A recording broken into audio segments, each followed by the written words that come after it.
ओम गणेशा पितरों का एक ऐसा मंत्र जिसे पितृ गायत्री भी कहा जाता है और यह एक ऐसा मंत्र है जो ऐसा शास्त्रों में कहा है कि जब भी हम हमारे घर में ब्रह्म भोजन करवाते हैं, जब भी हम हमारे घर में पितरों के लिए किसी भी प्रकार का श्राद्ध आदि करवाते हैं, किसी भी प्रकार का कोई भी श्राद्ध हो, अब बोला गया है कि अगर उस समय पर कोई भी मनुष्य यह पितृ गायत्री केवल 3 बार भी स्मरण करता है, केवल 3 बार, तो भी क्या क्या होता है वो मैं आज आपको बताऊंगा। उसके अलावा अगर कोई भी श्राद्ध ना हो या हम कोई श्राद्ध नहीं करवा रहे हैं, फिर भी इन पितृपक्ष में या फिर बाकी के भी दिनों में अगर इस पितृ मंत्र का, पितृ गायत्री मंत्र या पितृ गायत्री मंत्र जिसे कहते हैं, इसका केवल 3 बार भी स्मरण किया जाए, चाहे प्रातः हो, मध्याह्न हो या फिर सायंकाल हो या फिर रात्रि काल में भी हम चाहे तो इसका स्मरण कर सकते हैं।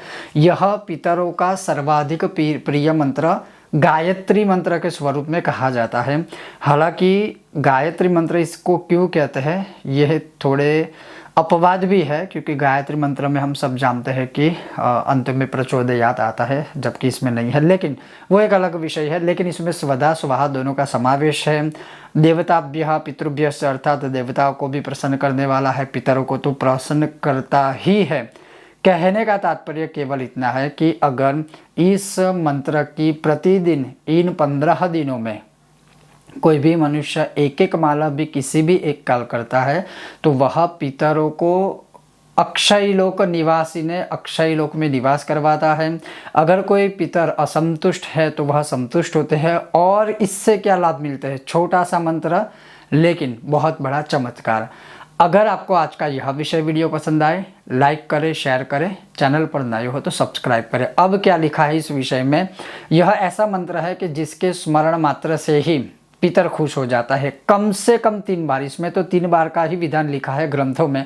आप चाहे तो अधिक बार स्मरण कर सकते हो, लेकिन कम से कम 3 बार स्मरण करें तो परिवार में सबको पितरों का आशीर्वाद प्राप्त होता है। पितृदोष निवारण में कहीं ना कहीं यह सहायक हो सकता है।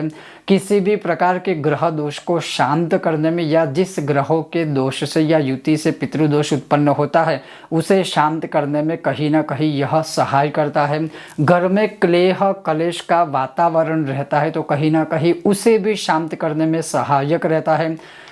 अगर सारे रिपोर्ट्स नॉर्मल है, फिर भी रिपोर्ट नॉर्मल होने के बाद भी संतान या वंश वृद्धि नहीं हो रही है, परिवार में संतति की दिक्कतें है, तो उसमें भी यह काफ़ी रामबाण की तरह लाभ देता है। दरिद्रता दुख को दूर करने हेतु यह बहुत ही बड़ा चमत्कारिक मंत्र है। घर में लक्ष्मी आती है लेकिन टिक नहीं रही है तो उसको भी स्थिर रूप से लक्ष्मी प्रदान करने में सहायक होता है।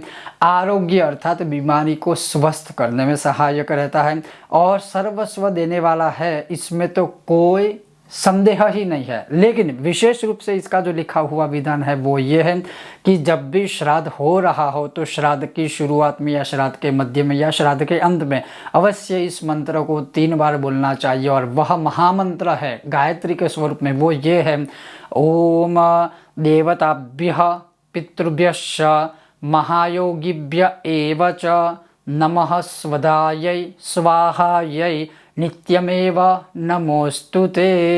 बहुत सारी जगह पर भवन्तुते लिखा है, लेकिन नित्यमेव नमोस्तुते भी सही है और भवन्तु में भी सही है, आप जो भी चाहे बोल सकते हैं।